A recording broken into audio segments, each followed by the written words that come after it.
বন্ধু মনে রাখো ভাইয়া, একটা কথা শক্ত কই, রাগ হইও না প্রিয় ছেলে বাপ।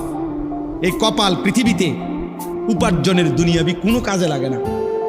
এই হাত পাও এগুলা মানুষের অঙ্গ প্রত্যঙ্গ কাজে লাগে বিভিন্ন উপার্জনের কামে। এই কপাল এটা দুনিয়াবি কোনো কামে লাগে না।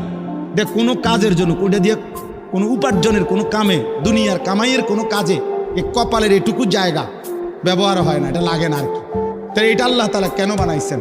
খোদার কসম রব্বুল আলামিন এই কপাল শুধুই সেজদার জন্য বানাইছে,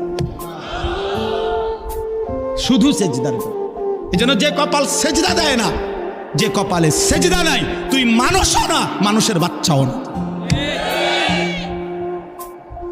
ইনসানের কোনো কাতারে সে পড়ে না, সে কোনো মানুষের কাতারে পড়ে না। ইনসানের কোনো কাতারে পড়ে না যার কপালে সেজদা। কারণ কপাল বানানোই হয়েছে। সেজদা কাকে বলে? ওয়াদউল জাবহাতে আলাল আরদ, জমিনের মধ্যে কি রাখা। এই তো কপাল রাখাটারই কি কয়? তার মানে সেজদা কপাল। কপাল বানানোই হয়েছে কিসের জন্য?